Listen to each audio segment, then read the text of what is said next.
too hard for you, Jesus. You heal the sick, open the eyes of the blind. Nothing too hard for you, talent to Lord. About me, you are bigger than what people say.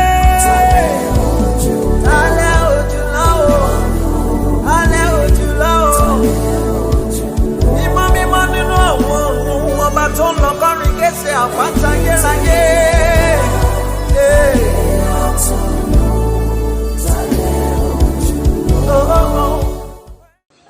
Praise the Lord. Hallelujah.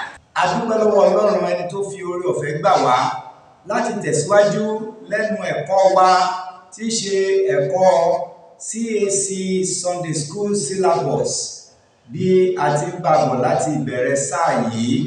Ọpẹ́ ni fún Ọlọ́run ẹni tí kò jẹ́ kí Sátánì ó jẹ wá lérè. Praise the living Jesus. Hallelujah. A ń tẹ̀síwájú nínú ẹ̀kọ́ kẹẹ̀ẹ́dógún lesson 15 ní ọ̀sẹ̀ yìí. Èyí tí a ó rí ní ojú ewé 54, ojú ewé kẹrìnléláàádọ́ta, page 54 down to page 57. Là ń kẹ́kọ̀ọ́ nínú ẹ̀ ní ọ̀sẹ̀ yìí nínú Sunday School c.a.c Sunday School syllabus wa. Praise God. Kí ni kókó ọ̀rọ̀ tá à ń ṣiṣẹ́ lé lórí lọ́sẹ̀ yìí? Ó ní kókó tó sọ wípé ṣíṣeéṣe láti ṣubú kúrò nínú oore ọ̀fẹ́. Kí ni mo wí o?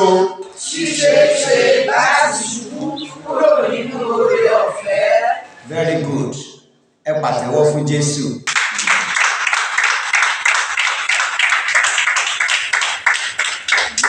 Ní abẹ́ rẹ̀, a ó rí àkọsórí èyí tó wà níbẹ̀.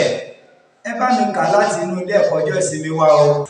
Jésù sì wí fún pé kò sí ẹni tí ó fi ọwọ́ rẹ̀ lé òfin ètò ìsúlẹ̀ tí ó sì wo ẹ̀yìn tí ó yẹ fún ìjọba Ọlọ́run. Very good.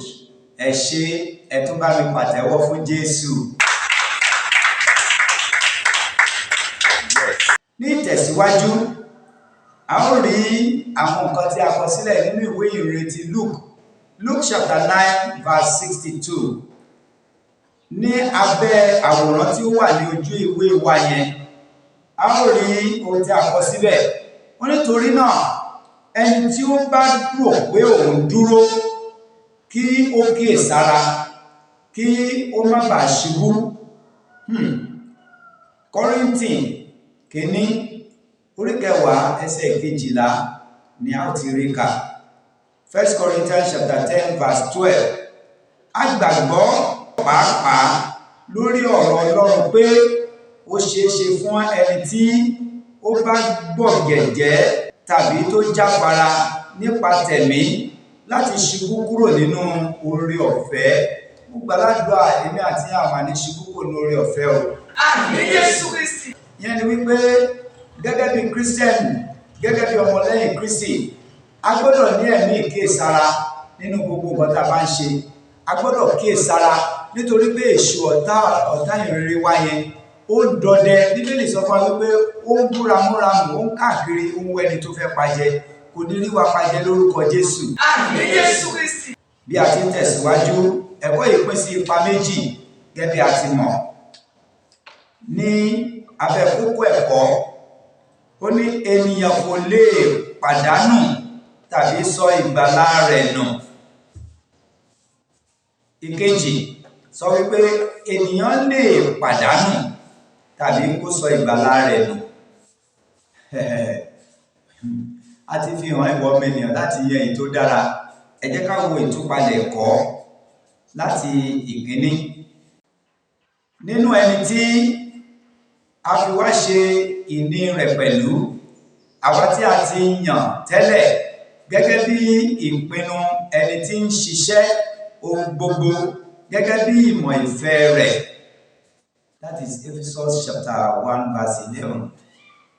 Kò ṣeé ṣe fún ẹni tí a ti gbàlà nígbà kan, ọmọ Ọlọ́run tí ó ti di àtúnbí nítòótọ́ láti ṣubú kí ó sì sọnù. Irú ẹni bẹ́ẹ̀ ní ìgbàlà ayérayé nípa ìdí wọ̀nyí. Ó máa ṣeéṣe fún irú ẹni bẹ́ẹ̀ láti gbàlà kó di ìgbàlà ẹ̀ mú, kó má dẹ̀ kó nú ẹ̀, kó má sọnù, kí sátífíkẹ́ẹ̀tì ìgbàlà ẹ̀ má bọ́ sọnù mọ́ lọ́wọ́ for certain reason. Àwọn ìdí yẹn ni a fẹ́ gbé yẹ̀wò yìí. Divine choosing, ìyàn àtòkè wá. Nínú ìwé Rome 8 verse 29 and verse 30, a máa rí inú ìwé Éfésù àti bẹ́ẹ̀ bẹ́ẹ̀ lọ. Àṣeparí iṣẹ́ ìràpadà Kristi tí èèyàn bá ti dìmú tó gbẹ́kẹ̀lé, ìgbàlà ẹ̀ máa dájú. Lórúkọ Jésù, a ní sọ ìgbàlà wa nù. Àmín Jésù Kristi. Ìgbàlà jẹ́ àpapọ̀ oore ọ̀fẹ́ tí èèyàn bá ti ṣe oore ọ̀fẹ́ lò ní abẹ́ ìgbàlà tó ní nínú Jésù, kò ní lè sọnù. Àṣìlórí ọ̀fẹ́ lè mú kéèyàn sọ ìgbàlà ẹ̀ nù. Ó lọ́ọ̀ ní jẹ́ ká ṣe àṣìlórí ọ̀fẹ́. Àmín Jésù Kristi. 4. Ẹ̀dá ìgbàlà náà. Ẹ̀dá ìgbàlà náà ó jẹ́ ti ayérayé. Ẹ̀dá ìgbàlà náà jẹ́ ti ayérayé. Ẹni tí Jésù gbé inú ẹ̀, tí ayérayé ń gbé inú ẹ̀, kò ní bá ayé ìsinsìnyí lọ. 5. Àwọn ìlérí láti inú ọ̀rọ̀ Ọlọ́run tí ó hàn kedere, tí irú ẹni bẹ́ẹ̀ gbámú, tí irú ẹni bẹ́ẹ̀ ń ṣiṣẹ́ lé lórí, tí irú ẹni bẹ́ẹ̀ ń ṣiṣẹ́ tọ̀, kò ní jẹ́ kí ìgbàlà rẹ̀ kó bọ́ sọnù. 6. Ìṣọ̀kan àwọn onígbàgbọ́ pẹ̀lú Kristi. Èèyàn gbọ́dọ̀ wà nínú ìṣọ̀kan pẹ̀lú Kristi tí èèyàn bá fẹ́ sọ ìgbàlà ẹ̀ nù. Bíbélì sọ fún wa wípé ẹni tí àwa bá jọ̀wọ́ ara wa fún láti máa gbọ́ tiẹ̀, irú ẹni bẹ́ẹ̀ ni àwa ń ṣe. Ẹnikẹ́ni tá a bá jọ̀wọ́ ara fún, bóyá Kristi ló jọ̀wọ́ ara ẹ̀ fún ni o, bóyá ó sì ti yàbàrà láti máa jọ̀wọ́ ara ẹ̀ fún ẹ̀mí èṣù, irú ẹni bẹ́ẹ̀ ni àwa ń ṣe. A ò ní ṣe ẹrú èṣù lórúkọ Jésù. Iṣẹ́ ẹ̀mí mímọ́, èyí tí í ṣe ti ayérayé.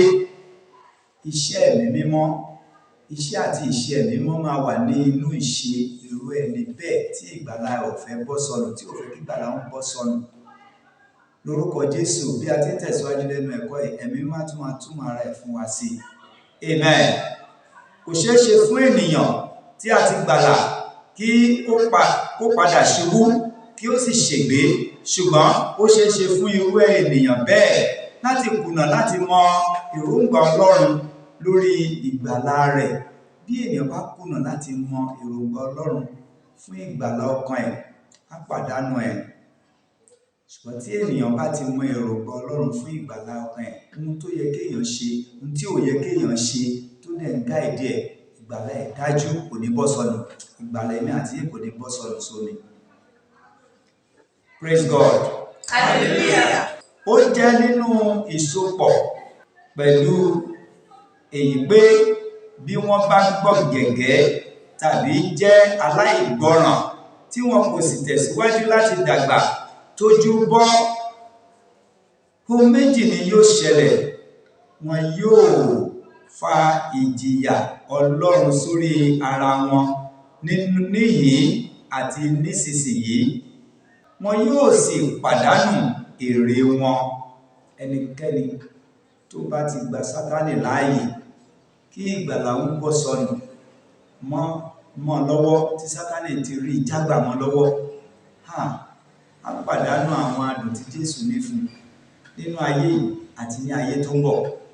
Onílé-èdè rẹ̀ á dẹ̀ jẹ pálábá ìyà níkẹyìn. Ẹ wo àwọn mẹ́rin tí wọ́n ká orí mọ́ wọn lọ́wọ́ yìí, wọ́n pè wọ́n ní pásítọ̀. Oh my God, wọ́n ti sọ ìgbàlà wọn nù tipẹ́, ó tó wá yọrí sí ìdálẹ́bi fún wọn báyìí. Èmi àti àní rìnrìnkúrìn, àní tójú bọ̀bọ̀kúbọ̀. Lórúkọ Jésù, orí ọ̀fẹ́ àtàgbà láti kíyèsí kí ìgbàlà wa má bàa bọ́ sọnù, kúrò àkóbí fún ẹnì kọ̀ọ̀kan wa. Àmín Jésù Kristi. Ẹ já wo abala kejì lọ. Ènìyàn lè pàdánù tàbí sọ ìgbàlà rẹ̀ nù, ṣùgbọ́n aya rẹ̀ ojú wo ẹ̀yìn lẹ́yìn rẹ̀, ó sì di ọmọ iyọ̀. Ta ni wọ́n ń sọ̀rọ̀ ẹ̀? À ń sọ̀rọ̀ nípa Lot àti aya Lot. aya Lọ́ọ̀tì rántí ayé ìjẹkújẹ tí wọ́n ń jẹ nígbà yẹn. Ẹ má gbàgbé pé bí ó ti wà láti kọ́ ṣe, Bíbélì sọ fún wa pé ó ń bẹ títí di ìsinsìnyí, bẹ́ẹ̀ ni yóò sì máa rí, ṣùgbọ́n kò ní rí bẹ́ẹ̀ ní ibi fún èmi àti yín, torí pé a ti fi hàn ìwọ ọmọ ènìyàn láti yan èyí tó dára, ìyè tàbí ikú. Àwọn kan ń fúnra wọn yan ikú nítorí pé ìrìn àjò tí wọ́n ń rìn, ìrìn àjò tó lè tètè gbẹ̀mí ènìyàn ni. Ìdí nìyẹn tí a gbọ́dọ̀ máa kíyèsí ìrìn àjò ìgbàgbọ́ wa, kí ìgbàlà wa kó má bàa bọ́ sọnù, kí iṣẹ́ ìgbàlà wa kó lè jẹ́ èyí tí Jésù ti ṣe ní àṣepé. A dá fún wa lórúkọ Jésù. Àmín Jésù Kristi. Bẹ́ẹ̀ ni ó ṣeéṣe fún ènìyàn kan láti sọ ìgbàlà rẹ̀ nù. Èyí dá lórí àwọn àpẹẹrẹ wọ̀nyí. Àwọn ọ̀nà tó fi bá ṣeéṣe fún èèyàn láti sọ ìgbàlà ẹ̀ nù, ẹ jẹ́ ká máa bá lọ. Aya Lọ́ọ̀tì fún àpẹẹrẹ, ó gbìyànjú, ó làkàkà láti sá àsálà, ṣùgbọ́n ó jẹ́ kí ìpòǹgbẹ ìfẹ́ àìtọ́ rẹ̀ fún àwọn ohun ayé ohun bojúwẹ̀yìn. Bàbá tí ń ṣẹlẹ̀, ṣé ó tún yẹ kó bojúwẹ̀yìn mọ́? Nítorí pé ó ti fi akíkan òkúnjúà, ó ti fi kó ọrọ̀ jọ, góòlù, gbogbo ẹ̀ tó rántí. Ẹ jẹ́ ká wò síwájú sí i. Ó gbẹ sórí ìdúró, ara rẹ̀ sì di ọ̀wọ́ iyọ̀. Níbẹ̀ ni ó wà fún ọ̀pọ̀lọpọ̀ ọdún láti jẹ́ ohun ẹ̀rù fún ṣíṣe àìgbọràn sí ìkìlọ̀ Ọlọ́run pàtó. Olúwa ní fi wá ṣe àpẹẹrẹ burúkú, ó jẹ́ àpẹẹrẹ burúkú fún àwọn tó bá jẹ́ aláìgbọràn. Olúwa ò fẹ́ ká jẹ́ aláìgbọràn sí àwọn àṣẹ rẹ̀. Olúwa ràn wá lọ́wọ́. Àmín Jésù Kristi. Ẹ jẹ́ ká wo Júdásì, ẹlòmíràn tá a tún fi ṣàpèjúwe fún wa nìyẹn. Júdásì jẹ́ ìkan nínú àwọn àpọ́stélì tí Ọlọ́run yàn, tí ó sì fi sí ipò tó lọ́lá, tó lágbára. Kì í ṣe yíyàn, ẹ lè bá èèyàn Júdásì pàdé nínú Bíbélì. Nínú research, Júdásì jẹ́ ìkan nínú àwọn tó ti ń tẹ̀lé Jésù bọ̀ wá láti ìgbà èwe rẹ̀. Ó jẹ́ ọ̀rẹ́, ó sì fi sí ipò tó dára láàárín àwọn ọmọ ẹ̀yìn àti àwọn àpọ́stélì Jésù. Praise the Lord. Ṣùgbọ́n ó sọ oore ọ̀fẹ́ yẹn nù, ó dẹ̀ dalẹ̀ májẹ̀mú yìí, ìgbàlà rẹ̀ sì bọ́ sọnù. Ní ẹsẹ̀ kejì, òun náà ń gbọ́ ìwàásù tó lágbára lẹ́yìn Jésù. Iṣẹ́ àmì àti iṣẹ́ ìyanu látọwọ́ Jésù ṣe tí a ò ní àkọsílẹ̀ rẹ̀ nínú Bíbélì. Ó ṣojú Júdásì yìí, ó mọ títóbi agbára ẹni tó ń tẹ̀lé, ṣùgbọ́n síbẹ̀síbẹ̀ ó gbọ̀jẹ̀gẹ́, ó sì padà ó fi ara ẹ̀ fún èṣù láti lò.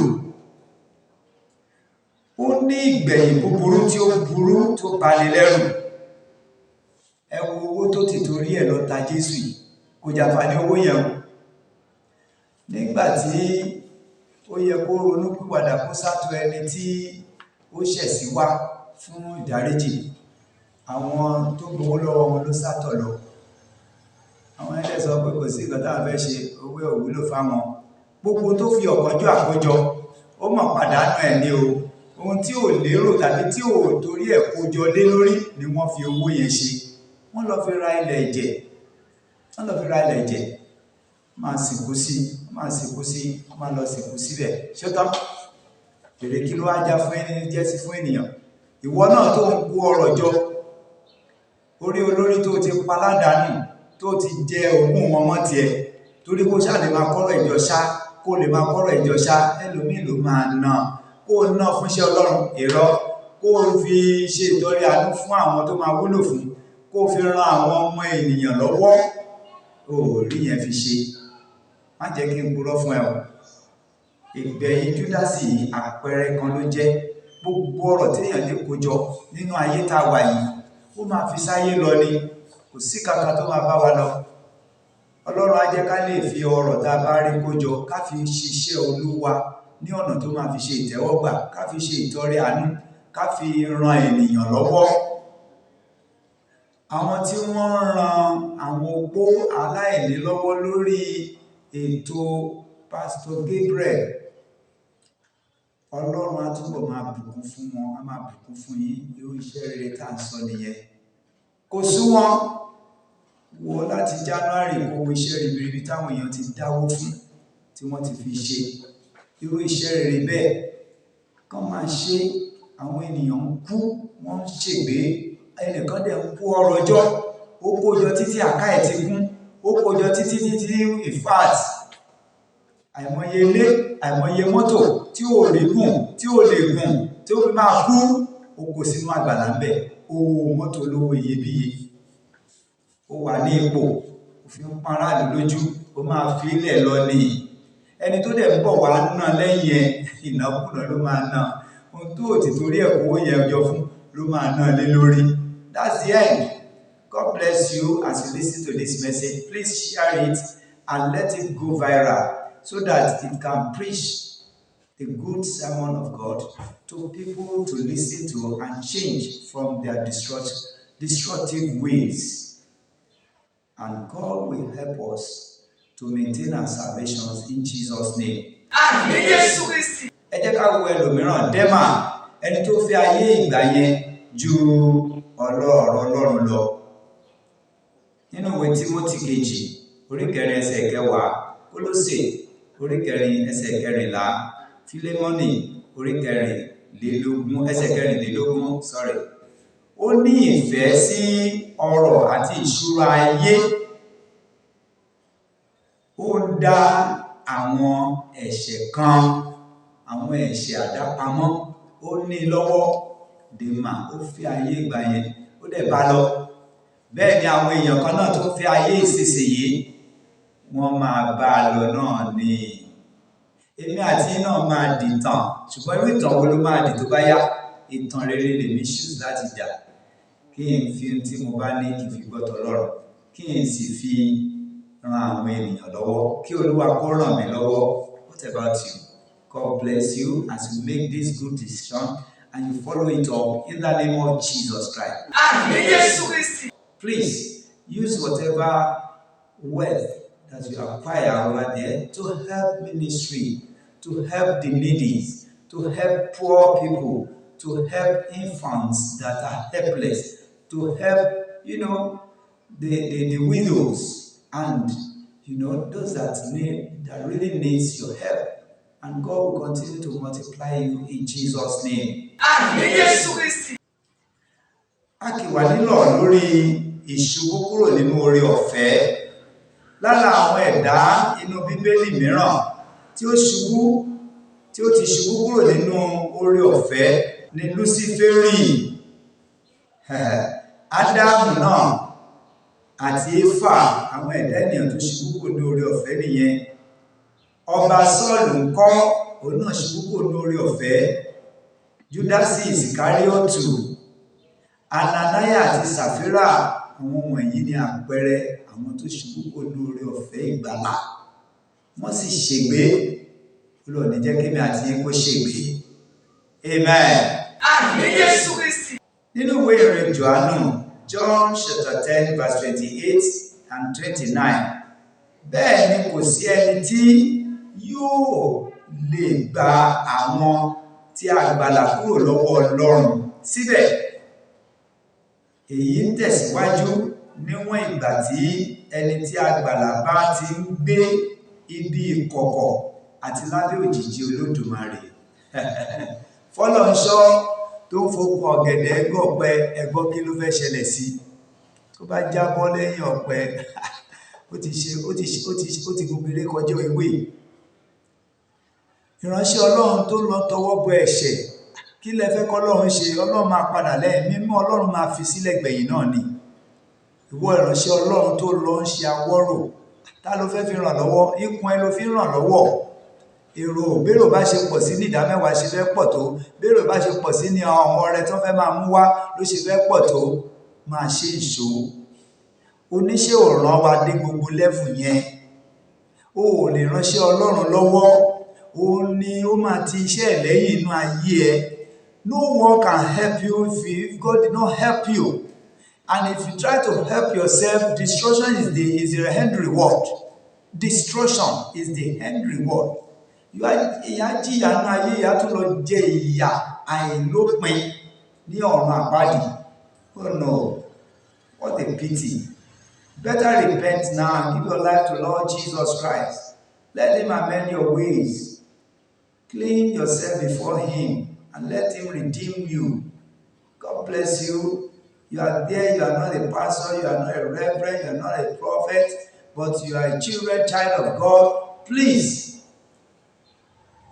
take heed to this word of God. Do good, and God will reward you with all that you do or you did. According to your deeds, He will reward us. God bless you. I pray Holy Spirit will multiply it in our hearts and make use of it to redeem us and maintain our salvation. In Jesus' name. Ká má bàa ṣubú kúrò nínú oore ọ̀fẹ́, máa rántí ní gbogbo ìgbà pé Ọlọ́run kò fọ̀rọ̀ àwọn apadà sẹ́yìn ṣàwàdà. Ọlọ́run kò fọ̀rọ̀ wọn ṣàwàdà rárá. Nínú Ọlọ́run ò dùn síkú ẹlẹ́ṣẹ̀. Àfi kí ẹlẹ́ṣẹ̀ ronúpìwàdà. That's why tó ṣe mú sùúrù fún every human being. Bíbélì jẹ́ ká mọ̀ pé gbogbo èèyàn ló ṣáà ti ṣẹ̀ láti ti kúnnà ògo Ọlọ́run. But for you to have this grace of, still maintaining your life, maintaining living, repent. May God renew each and every one of us in Jesus' name. Níbẹ̀ làwọn èèyàn kan ti wà ní ìdí ọlá àti ibi ipò tó dára. Wọ́n dẹ̀ fi ń bá tọmọ nìkejì jẹ́. Come and ask me, you think Liz Anjorin was just bluffing? No.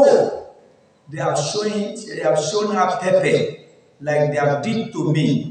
But ìwọ tó ní ọlá tó ní ipò tó lè fi bá tẹlòmíràn jẹ́, rántí Bíbélì sọ wípé ìwà abanijẹ́ tí a kò bàjẹ́ ní ọjọ́ tó bá dẹ́kun àti bá tẹni jẹ́, ìjọ náà á bà ọ́ jẹ́ kanlẹ̀. I pray those that are in that position, the Lord will cause them to repent before destruction comes upon them.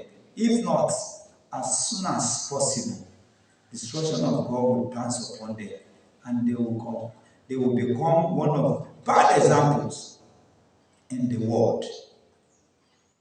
May not be our portion in Jesus' name. Ẹ jẹ́ ká wo àwọn ẹ̀kọ́ tí a rí kọ́. Jésù ti ṣètò oore ọ̀fẹ́ rẹ̀ sí àrọ́wọ́tó fún àwọn onígbàgbọ́ láti wà nínú rẹ̀. Má ṣe jẹ́ kí èṣù ó fà ọ́ tú tàbí fà ọ́ kúrò dànù nínú oore ọ̀fẹ́ yìí. Ṣàmúlò oore ọ̀fẹ́ náà dáradára. Àwọn ẹ̀kọ́ tá a rí kọ́ nìyẹn. Méjì, kí o má bàa ṣubú kúrò nínú oore ọ̀fẹ́ Kristi. Máa yẹ ara rẹ wò, rí dájú pé ó sì dúró nínú rẹ̀ kí o má bàa ṣubú. Ẹ̀kọ́ yìí kọ́ wa, o má bàa ṣubú kúrò ní oore ọ̀fẹ́ Jésù Kristi yẹn. Máa yẹ ara ẹ wò níbo nínú ọ̀rọ̀ Ọlọ́run. Ṣé o ṣì wà lójú ọ̀nà? Ṣé o ń ṣe nǹkan tí Ọlọ́run ní pé ká máa ṣe? Ṣé o ń hùwà bí ó ti tó àti bó ti yẹ? Ṣé àwọn èèyàn kábàámọ̀ pé wọ́n mọ̀ ẹ́ àbí wọ́n bẹ́ẹ̀ dọ̀rẹ́? Gbogbo àwọn nǹkan wọ̀nyí ló gbọ́dọ̀ fi máa yẹ ara ẹ wò from time to time. I pray Almighty God will uphold our salvation, will uphold us and make us to stand firm in the certificate of salvation that is in our hand, and will not misuse it in Jesus' mighty name. A bá wa ní kíkún nínú rẹ̀ ní orúkọ Jésù Kristi Olúwa wa. Jọ̀wọ́ rí wípé ó fi àwòrán yìí àti fọ́nrán yìí ránṣẹ́ sí ó kéré ènìyàn 10 lórí péèjì ẹ láti rí pé ó tàn kálẹ̀ ìròyìn rere yìí ó kárí gbogbo ọ̀dọ̀ àwọn ọmọ Ọlọ́run. Á sì dára fún abẹ́ ó ti ń ṣe èyí lórúkọ Jésù títí ọ̀sẹ̀ tó ń bọ̀ tí a ó tún máa pàdé lórí ẹ̀kọ́ ilé ẹ̀kọ́ ọjọ́ ìsinmi. Remain blessed. Ní orúkọ Jésù Kristi Olúwa wa, àmín mẹ́ta. Àmín, àmín, àmín, orúkọ Jésù.